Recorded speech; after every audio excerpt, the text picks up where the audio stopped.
Приветствую, друзья! Сегодня мы поговорим о переломном периоде совершенствования различных видов металлообрабатывающего оборудования, коим стал 18 век. Именно этот этап в развитии станкостроения можно с уверенностью считать веком появления первых станков, способных обрабатывать металл, и именно в 18 веке начинается использование металла как основного конструкционного материала. Самым главным изобретением, благодаря которому стало возможным более точная и легкая обработка твердых материалов, стало создание подвижного рестодержателя или суппорта. Первым упоминанием можно найти в книге Тил, где представлены несколько моделей токарных станков французских часовых мастеров 1741 года, которые назывались фузеи или навойки. Это были довольно сложные механизмы с передвижным суппортом и ручным приводом. Упоминание о фузейных станках можно найти в книге Франсуа Берту, напечатанной в 1763 году в Париже. В ней описываются две модели фузейных станков с единым ручным моноприводом, то есть крутится и заготовка, и двигается суппорт с резцом. Такого типа станки стали довольно распространены во многих специализированных мастерских. Однако для использования их в других отраслях помимо часового производства было невозможно. Эту проблему взялся решить знаменитый французский механик и изобретатель Жак де Вакансон, построивший в 1751 году очень интересный токарный станок, который по своим техническим данным уже походил на универсальный. Он был выполнен из металла с мощной станиной и двумя центрами без системы зажима заготовки в патроне. Суппорт был выполнен из меди и мог перемещаться в продольном и поперечном направлениях. Конечно, у станка были и непонятные конструктивные решения, как, например, стойки, которые затрудняли доступ к заготовке. Станок сохранился до наших дней и экспонируется в Лувре. В 1771 году в иллюстрациях к энциклопедии Дидро и Даламбера можно увидеть вполне работоспособные конструкции резцовых кареток, которые использовались также и на орнаментальных станках. Суппорты Дидро и Даламбера использовались на многих станках того времени и были знамениты своей продуманностью. Появление паровых машин оказался довольно основательным импульсом для создания станков, предназначенных для расточки цилиндров. И одним из первых свою машину изготовил британский механик и инженер-строитель Джон Смиттон в 1769 году. Однако у станка был и один недочет. Его опорная тележка, поддерживающая борштангу, не обеспечивала достаточной точности, около 10 мм, и параллельность по всей длине, так как передвигалась внутри обрабатываемого цилиндра. Полностью решить проблему расточки цилиндров практически любых размеров удалось только английскому механику Джону Вилкинсону, который в 1775 году построил станок, в котором борштанга закреплялась с двух сторон в жестко закрепленных подшипниках скольжения и передвигалась вдоль цилиндра с помощью винтовой передачи. Говоря о развитии металлорежущих станков в 18 веке, довольно сложно не упомянуть одну выдающуюся личность в истории русского станкостроения. Как вы уже догадались, мы поговорим о невероятных станках русского ученого, механика, статского советника, члена Академии наук Андрея Константиновича Нартова. Начало 18 века ознаменовалось все более частым использованием токарных станков для обработки металлов, и поэтому проблема жесткого крепления резца и перемещения его вдоль обрабатываемой поверхности становится насущной необходимостью. Впервые проблема самоходного суппорта была успешно решена в копировальном станке Нартова, изготовленном в 1712 году, когда он был вызван Петром I в Петербург и был присвоен чин личного токаря императора. К слову сказать, Петр I не расставался с Нартовым до конца своих дней. Построенный токарный копировальный станок с качающимся шпинделем, заготовка копир, имел деревянный корпус, выточенный в стиле русского барокко. Станок имел связь движений копирного пальца и резца, которая обеспечивалась речно-зубчатыми передачами пропорционально соотношениями размеров заготовки и копира. Это был действительно удивительный станок для тех времен, который обеспечивал удивительную точность обработки, выдавая поистине невероятное качество конечных изделий. На станке можно было вытачивать изделия из дерева, кости, меди. Станок имел ручной привод, Однако, учитывая его автоматическую конструкцию, это не вызывало особых сложностей, так как нужно было крутить всего лишь один рычаг. Все остальное станок делал сам. На данный момент реконструкцию станка можно увидеть в Эрмитаже. Работая вместе с Петром I в его токарной мастерской, Нартов достиг замечательного искусства в токарном деле и в 1717 году коренным образом переделывает 3 станка, находящихся в токарне, превращая их в современные сложные машины. Нартов поставил для себя задачу, ставшую его главным делом в токарной технике – превращение резца из ручного в механическое орудие. В 1718 году Нартов создает уникальный станок под названием «Розовая махина» с набором. Это был токарно-копировальный станок, предназначенный для вытачивания сложнейших рисунков, которые в то время носили название розы на выпуклых поверхностях. Станок привертывался к столу 3 винтами. В данный момент станок находится в Петербургском музее «Летний дворец Петра I».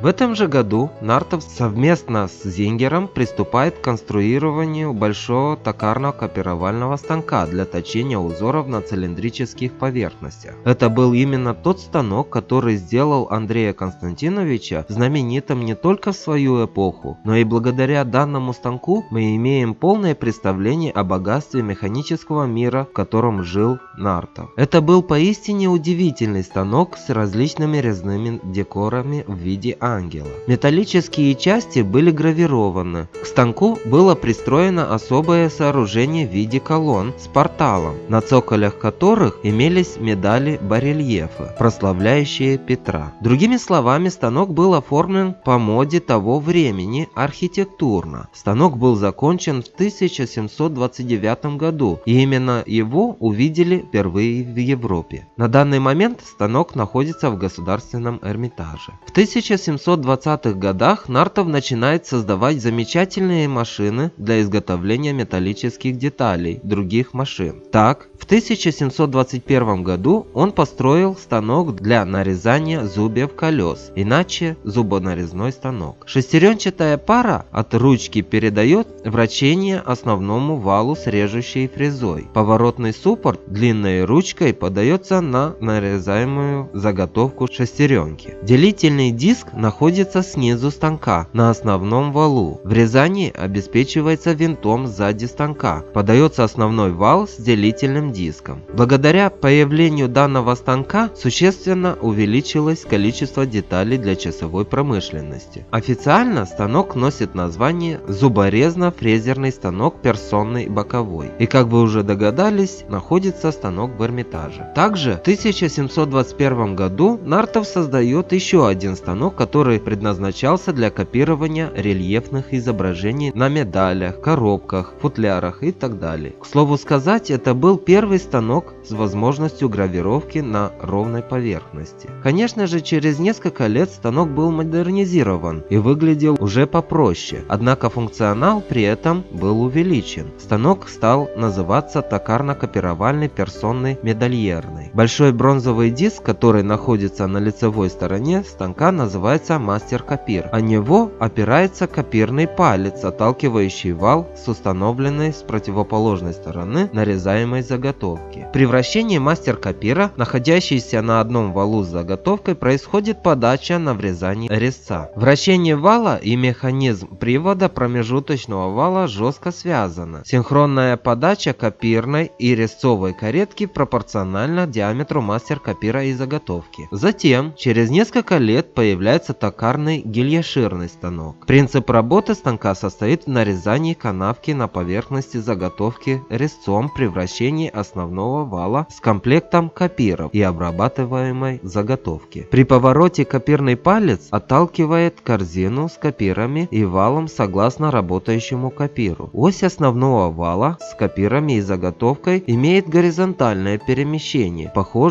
по дуге окружности с точкой поворота внизу станины. Далее палец перемещается на следующий копир и нарезается уже другой рисунок на той же заготовке. Как вы понимаете, это далеко не все станки, сконструированные Нартовым. Многие его менее известные, однако не менее интересные машины описаны в его книге «Театрум Махинариум». Книга была закончена незадолго до его смерти, в 1756 году и являлся сборником с полным описанием наиболее интересных конструкций многих станков.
Рассказ о развитии металлорежущих станков и вплотную доберемся к истории создания станков промышленного назначения. Речь пойдет о периоде с конца 18-го – начала 19 века, когда была решена задача механизации процесса резания металла. До этого периода на разных видах оборудования применяли лишь отдельные элементы, такие как подвижный суппорт, перемещаемый ходовым винтом, сменные шестерни для получения различных величин подач при одном эталонном ходовом винте, несколько видов задних бабок с центрами, система крепления деталей в патроне и так далее. Для создания универсального токарного станка необходимо было удачно объединить эти элементы в единое целое. Такое решение было предложено англичанином Генри Модсли, который, совершенствуя предыдущие образцы, создал универсальный токарный станок. Он явился родоначальником школы машиностроителей. Модсли был выходцем из небогатой семьи и не получил систематического образования. Работая на различных промышленных предприятиях, он ознакомился со многими видами станков и стал кузнецом, токарем, механиком, а позже и чертежником. Работая на заводе Джона Брамы, Модсли создал в 1794 году конструкцию подвижного суппорта, которая была поначалу несовершенна, однако позже была модернизирована и представляла собой резцедержатель, который закреплялся на одной из направляющих в любом месте зоны обработки и мог перемещаться с помощью двух винтов в продольном и поперечном направлениях на ограниченное расстояние. Уйдя от Брамы, Модсли основал собственную мастерскую и в 1798 году создал суппорт токарного станка, значительно улучшив первый вариант. Этот станок явился важной вехой в развитии станкостроения. Направляющие станка были F-образной формы. Чтобы изменить величину подачи для нарезания резьбы, заменяли ходовой винт, помещенный на одной из направляющих. Подвижной люнет и задний центр располагались на второй направляющей. В 1800 году Генри Модсли усовершенствовал этот станок, добавив сменные шестерни. Их было 28 с числом зубьев от 15 до 50. Станина была более мощной, направляющие плоскими. Ходовой винт помещался между направляющими и был закреплен в подшипниках на станине. Чтобы получить идеальную плоскость направляющих, Модсли притирал одну к другой 3-4 плоские поверхности. Точность притирки была такой высокой, что разнять поверхности можно было только сдвиганием. В третьем станке Модсли комбинировал плоскую направляющую с V-образной. Внешний вид этих станков совершенно схож с современными, только шпиндель у них был помещен справа, а не слева. Заслугой Модсли является не только то, что он создал модель станка, удобную для эксплуатации и настолько удачно скомпонованную, что при небольших доработках токарный станок принял вполне современный вид. Важно, что изобретатель понял необходимость всемирной унификации некоторых видов деталей и первым стал внедрять стандартизацию резьб на винтах и гайках. Генри Модсли начал выпускать наборы метчиков и плашек для нарезания резьб. До этого одинаковые винтовые пары метили, так как нельзя было было обеспечить взаимозаменяемость деталей, хотя производство винтов и гаек промышленным способом в Англии существовало с 1792 года. Помимо массового производства станков и других машин, Модсли выпускал и различные уникальные изделия, как, например, микрометр, лорд-канцлер и другие измерительные инструменты. И как вы понимаете, это далеко не все станки, изобретенные Модсли. На его счету различные промышленные станки специфического назначения, однако мы рассмотрим исключительно металлообрабатывающие.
Продолжим знакомство с историей создания и развития металлорежущих станков и поговорим о нескольких личностях, которые внесли существенный вклад в формирование того станкового оборудования, которого мы можем увидеть в различных мастерских. Одним из таких изобретателей является ученик и продолжатель дела Генри Модсли, англичанин Ричард Робертс, который улучшил токарный станок Модсли, расположив ходовой винт перед станиной. С тех пор и до сегодняшнего дня винт так и не поменял свое месторасположение. Также Робертс добавил зубчатый перебор, вынес на переднюю часть станка ручки управления таким образом, что включение передачи, переключение и реверсирование осуществлялись очень просто. К слову сказать, станок работал до 1909 года. В 1817 году Робертс построил продольно-строгальный станок с ручным приводом. И как вы понимаете, в довольно большом цехе Робертса, в котором были около 12 станков, не было никакого двигателя. А чтобы приводить станки в движение вручную, он нанимал 3 человека, которые поддерживали работу станков на протяжении работы цеха.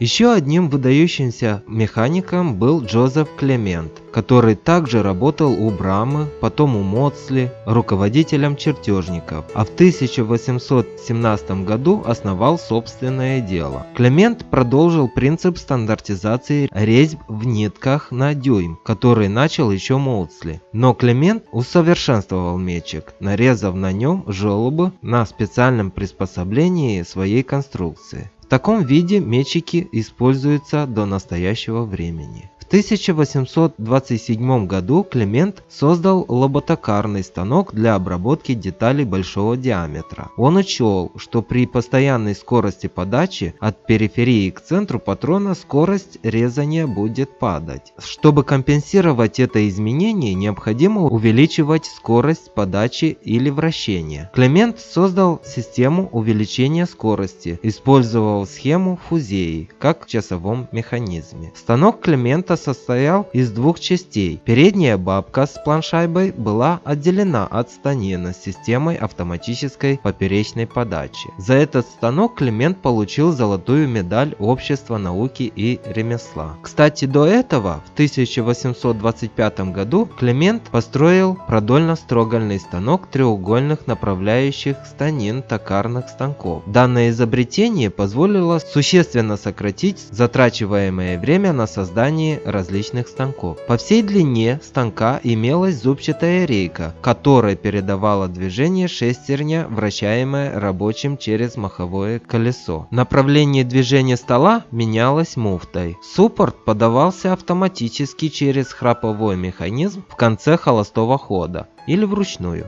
Конечной точкой в развитии токарных станков является изобретение Джозефом Уитвортом в 1835 году автоматической поперечной подачи, которая была связана с механизмом продольной подачи. Именно в таком виде конструктивных решений токарный станок дошел до наших дней.